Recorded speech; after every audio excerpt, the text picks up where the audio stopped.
جناب اسپیکر، اب میں وفاقی پینشن کا ذکر کرنا چاہتا ہوں، جس کے سالانہ اخراجات میں بڑی تیزی سے اضافہ ہو رہا ہے۔ پینشن اخراجات انسسٹینیبل ہو چکے ہیں اور اس میں فوری اصلاحات کی ضرورت ہے۔ ابھی میں آپ کو بتاؤں گا کہ جو 9 جون کو جو نمبر پینشن کے پیش کیے تھے اور اس کو جو مزید اس پہ فائن ٹیوننگ کی گئی اور مزید آخری پینی تک کیلکولیٹ کیا گیا، تو اب وہ رقم کیا ہوگی میں ابھی وہ ریلیونٹ پورشن پہ آگے آپ کو عرض کروں گا۔ تو میں عرض کر رہا ہوں کہ اس لیے یہ اصلاحات جتنی جلدی ہو سکے یہ نافذ ہونی چاہیے۔ اس کے علاوہ وفاقی ملازمین کے لیے حکومت پاکستان کو کنٹریبیوٹری پینشن فنڈ کی اسکیم کو لاگو کرنا پڑے گا۔ اس سلسلہ میں بجٹ مالی سال 2023-24 میں پینشن فنڈ قائم کر دیا گیا ہے اور اس کے رولز اینڈ پروسیجر پر کام کا آغاز ہو چکا ہے۔ جناب اسپیکر، پینشن کے اصلاحات کے حوالے سے میں کچھ بہت امپورٹنٹ معروضات کرنا چاہتا ہوں۔ بہت ہائی پروفائل جو ہمارے کئی لوگ ہیں اس سسٹم میں، وہ کئی دفعہ ملٹیپل پینشن وصول کرتے ہیں۔ وہ اگر ایک ادارے میں ریٹائر ہوئے اس کی بھی پینشن لے رہے ہیں، اس کے بعد ایک اور ادارے میں چلے گئے اس کی بھی پینشن لے رہے ہیں۔ میں نام نہیں لے رہا، مجھے ایسے لوگوں کا پتہ ہے جو 3 پینشن بھی لے رہے ہیں۔ میں سمجھتا ہوں کہ یہ ملک اس کا متحمل نہیں ہو سکتا۔ اس لیے پینشن کے حوالے سے یہ میں عرض کرنا چاہتا ہوں کہ ایک سرکاری ریٹائرڈ آفیسر، میں ریپیٹ کر رہا ہوں، کوئی سرکاری ریٹائرڈ آفیسر جو ہوں گے وہ ہے 17 گریڈ اینڈ ابو، یہ ہم یہاں سے شروع کر رہے ہیں یہ ریفارم، صرف ایک ادارے سے پینشن حاصل کریں گے اور ملٹیپل پینشنز کے سلسلے کو فوری ختم کیا جا رہا ہے۔ اب یہ ان کی ثوابدید ہوگی کہ جو 2-3 اداروں میں ان کو پینشن کی انٹائٹلمنٹ بن رہی ہے، کون سی ہائیسٹ پینشن ہے اس کو اڈاپٹ کر لیں۔ لیکن یہ فیئر نہیں ہے اس غریب قوم پہ، اس ملک پہ، کہ ایک جو بڑے بڑے لوگ ہیں وہ ایک محکمے سے نکلیں، وہاں کی پینشن سب سہولیت لیں، اس کے بعد ایک اور جا کے دفتر میں بیٹھ جائیں اس کی سہولیت لیں۔ میں سمجھتا ہوں کہ یہ انفیئر ہے۔ میں نام لیے بغیر آپ کو کہہ سکتا ہوں کہ میرے ساتھ ماضی میں ایز فائنانس منسٹر لوگ آتے رہے ہیں کہ جی ہماری پینشن فلاں ہے، اس میں تو ٹھیک ہے، یہ فلاں دوسری جو اس کو ٹھیک کر دیں۔ بھئی ایک آپ پینشن لیں جو سب سے زیادہ ہے۔ اب ملک میرا خیال ہے کہ بڑی فیئر چیز ہے، اس کو فوری طور پہ لاگو کیا جا رہا ہے جناب اسپیکر۔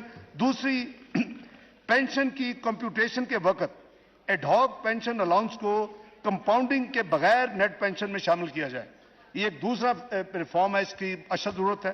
تیسرا ریفارم جو کیا جائے گا، ایک پینشنر اور اس کے اسپاؤس کی وفات کے بعد، یعنی پینشنر بھی خدا نخواستہ فوت ہو گئے، ان کے اسپاؤس بھی فوت ہو گئے، اس کے بعد جو ڈیپینڈنٹس ہیں اس میں کوئی ٹائم لیمٹ نہیں ہے اس پینشن کو جاری رکھنے کی، اس پیریڈ کو 10 سال تک لمٹ کیا جا رہا ہے کہ اسپاؤس، پینشنر خود، ان کی وفات کے بعد فیملی جو پینشن وہ بن جاتی ہے وہ 10 سال تک ڈیپینڈنٹس کو دی جائے گی۔ چوتھا ریفارم اس میں یہ کر رہے ہیں کہ ری امپلائمنٹ کی صورت میں کہ پینشن میری ہوئی، میں کل کہیں اور جاب پہ چلا گیا، تو وہ پھر پینشن یا تنخواہ میں سے ایک کو آپٹ کر لیں، پینشن لے لیں، یا بھی اگر سیلری تو نارملی زیادہ ہوتی ہے، ورنہ کیا ضرورت ہے کہ ہم پینشن چھوڑ کے۔ تو یہ آفیسرز کے لیے ساری اسکیم کہ 17 اینڈ ابو، شاید آگے باقیوں کی بھی باری آئے اگر کوئی آنے والے وقتوں میں۔ یہ ریفارم ہے، یہ بہت پینڈنگ ہے اور بہت امپورٹنٹ ہے، تو اس لیے یہ فیصلہ کیا کہ اس ریفارم کو اب جاری کر دیا جائے۔ اور ملک میں آپ کو پتہ ہے کہ میں ایسے ریفارم ماضی میں بھی کر کے میں نے بڑی قیمتیں ادا کی ہیں۔ 97-99 میں نے 3000 سی سی جو بڑی گاڑیاں VVIPs کو ملتی تھیں، اور کامرس منسٹر اس کا، یہ بیٹھے ہوئے کامرس منسٹر، اس میں مجھے یاد ہے امپورٹ ایکسپورٹ کوڈ 1.2 کلوز ہوتی تھی، وہ آپ ان کو جناب ڈیوٹی فری گاڑیوں کی اجازت دیتے۔ یہ گورنرز، یہ پریزیڈنٹس، یہ پرائم منسٹرز، یہ ان سب کو یہ لسٹ تھی، اور وہ کامرس منسٹری ان کو دیتی تھی، آپ 3000 سی سی گاڑیاں فری منگوا لیں۔ اور اس ملک میں آپ کو ایویڈنس دے سکتا ہوں کہ ایسے لوگ تھے جنہوں نے ایک سے زیادہ مرتبہ اس عہدوں پہ آئے مختلف میں اور گاڑیاں لی۔ میں مزید آپ کو ایویڈنس دے سکتا ہوں کہ وہ گاڑیاں منگوائیں اور بیچی، اور کروڑوں روپے کی جو ڈیوٹی بچائی وہ جیب میں ڈال لی۔ تو میں نے اس کو الحمدللہ 97 کامرس منسٹر بنا، بیچ میں فائنانس منسٹر نومبر 98 میں بنا، آخری دن تک میں نے ایک لائسنس نہیں ایشو کیا، وہ جو ڈیوٹی فری کا لائسنس ہوتا تھا۔ اور میں نے درجنوں لوگوں کو اپنا دشمن بنایا. مجھے کوئی اس میں یعنی افسوس نہیں ہے, کیونکہ ملک کے لیے یہ جو ایگزامپل ہے یہ ٹاپ سے شروع ہوتی ہے. ہم غریب آدمی کو تو پکڑ لیتے ہیں, اس سے تو ہم ہر چیز کہتے ہیں ٹیکس بھی پورا کرو, یہ بھی دو وہ بھی دو. ہمیں وہ نہیں ہمت ہوتی کہ ہم 70 سے اوپر والوں کو یار ایک پینشن لے لو, ملک افورڈ نہیں کر سکتا. یہ 3000 سی سی کے بھائی جان اگر آپ نے بعد میں بیچنی ہے تو منافع تو پھر بھی ہو جائے گا. تو جناب میں اس پہ بلیو کرتا ہوں. اسی طرح اگر چوتھا جو میں نے ریفارمرز کیا ہے وہ پینشن لیں گے یا سیلری لیں گے, جو بھی آفیسرز ہوں گے اگر وہ کام چھوڑ کے نیا شروع کرنا چاہتے ہیں, وہ جب وہاں سے ریٹائر ہوں گے پھر اپنا فیصلہ کر لیں کہ کون سی پینشن انہیں لینی ہے. تو یہ جناب اسپیکر میں یہ جو سارا میں عرض کر رہا ہوں یہ بالکل پیور نیشنل انٹرسٹ میں ہے. میری ذاتی جیب سے تو نہیں ایسی چیزیں جانی ہیں یا کسی, لیکن میں سمجھتا ہوں کہ مل کے ہم نے کرنا ہے ملک کو سیدھا, تو اس طرح کے مشکل فیصلے کرنے پڑیں گے اور کرنے چاہیے.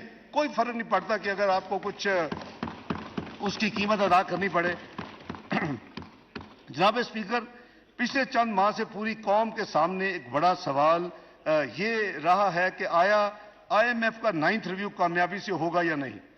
یہ باہر جائے تو پوچھ رہے ہوتے ہیں, کسی پروگرام میں چلے جائیں, پہلا سوال ہے IMF کا ریویو کیوں نہیں ہو رہا. میں اس معزز ایوان کے اپنے بھائی بہنوں کو اعتماد میں لینا چاہتا ہوں. باوجود کہ حکومت پاکستان نے تمام نکات پر مکمل کمپلائنس بشمول پر ایکشن کے اپریل 2023 کے شروع میں مکمل تمام کام کر لیا, لیکن ایک ایکسٹرنل فائنینسنگ گیپ کی وجہ سے ہمارا کیس IMF کی بورڈ کے سامنے ابھی تک رکھا نہیں جا سکا. وزیر اعظم جناب شہباز شریف صاحب کی پیرس میں اسی ہفتے کلائمیٹ فائنانس سمٹ کے دوران MD IMF سے 2 دفعہ ملاقات ہوئی اور یہ فیصلہ کیا گیا کہ پروگرام کو آگے بڑھانے کے لیے دونوں اطراف یعنی حکومت پاکستان اور IMF کی جو ٹیم ہے ایک آخری بھرپور کوشش کی جائے. اس حوالے سے پچھلے 3 دنوں میں پاکستان کی معاشی ٹیم نے IMF کی ٹیم کے ساتھ تفصیلی مذاکرات کیے ہیں, کیونکہ وہاں 5:30 تو واشنگٹن رفلی کھلتا ہے, تو ہم پچھلے 3 راتوں میں ساری رات منسٹری آف فائنانس میں ہوتے ہیں جی, صبح فجر پڑھ کے گھر جاتے ہیں. آپ کو پتہ ہے میری آپ سے 1-2 بات ہوئی. تو یہ ہم نے بھی بڑی خلوص نیت کے ساتھ یہ ہم نے کوشش کی ہے اور تاکہ پینڈنگ ریویو کو مکمل کیا جا سکے.